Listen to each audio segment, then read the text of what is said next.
In today's video, we will dive into the exciting story of Gideon and his 300 brave men.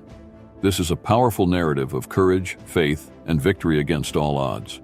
Stay with us until the end to understand how God transformed an ordinary man into an extraordinary leader, and how only 300 men were enough to defeat a massive army. We are in the period of the Judges, a time of great hardship for Israel. The people were oppressed by the Midianites, who raided their crops and kept them in constant fear. But in the midst of this chaos, God chose an unlikely man to lead Israel to victory, Gideon. When God called Gideon, he was threshing wheat in a winepress, hiding from the Midianites. The angel of the Lord appeared and said, "The Lord is with you, mighty warrior." But Gideon, still uncertain and full of doubts, replied, "O my Lord, if the Lord is with us, why has all this happened to us? And where are all his wonders which our fathers told us about? But now the Lord has forsaken us and delivered us into the hands of the Midianites." Despite his insecurity, God insists and assures Gideon that he will be with him. This choice reminds us that God does not necessarily choose the most prepared or the most educated, but he equips all those whom he calls to fulfill his purposes. Gideon, even though he was a simple man, was called to deliver the people of Israel. But first, he needed confirmation of his calling. Still filled with doubts, Gideon asked God for two signs to ensure that he was truly chosen to lead Israel. First, he placed a fleece on the ground and asked that if it was indeed God's will for him to deliver Israel, the fleece alone should be wet with dew, while the ground around it remained dry. God performed the sign, but Gideon asked for one more. This time he requested that the fleece be dry and the ground around it wet. Once again, God granted Gideon's request, showing patience and strengthening his confidence. With the assurance that God was with him, Gideon gathered a large army of 32,000 men to face the Midianites. However, God had a different plan. He told Gideon, "The people who are with you are too many for me to give the Midianites into their hands, lest Israel claim glory for itself against me, saying, 'My own hand has saved me.'"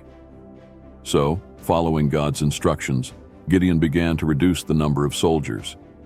First, he allowed all those who were afraid to go home, and 22,000 men departed, leaving only 10,000. But God still considered the army too large and proposed another test.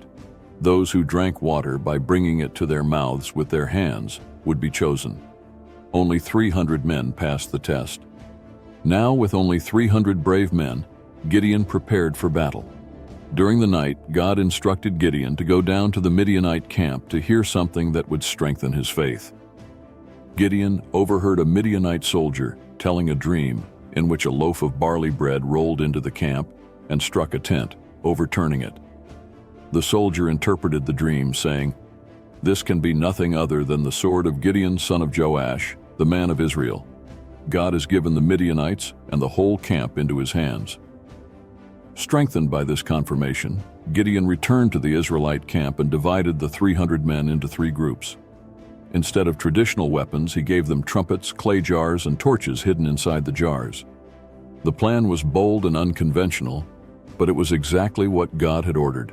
At midnight, the 300 men silently approached the Midianite camp, and at Gideon's signal, they blew the trumpets, broke the jars, raised the torches, and shouted, "The sword of the Lord and of Gideon." The deafening sound of the trumpets, combined with the flashing torches, caused panic among the Midianites, who began to fight each other in the darkness, thinking they were surrounded by a vast army. The victory was total and miraculous. The 300 brave men did not need to wield a sword to win, for God fought for them.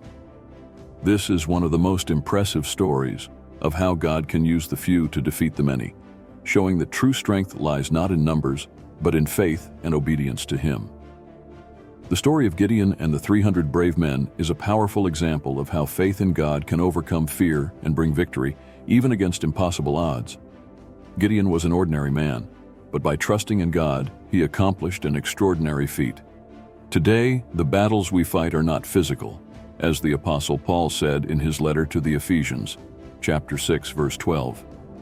"For we do not wrestle against flesh and blood, but against principalities, against powers, against the rulers of the darkness of this world, against spiritual hosts of wickedness in the heavenly places.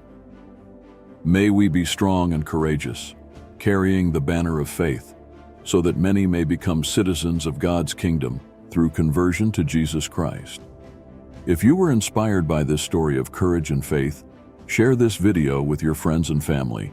And don't forget to subscribe to the channel for more stories of faith, courage, and victory from the Bible. See you in the next video.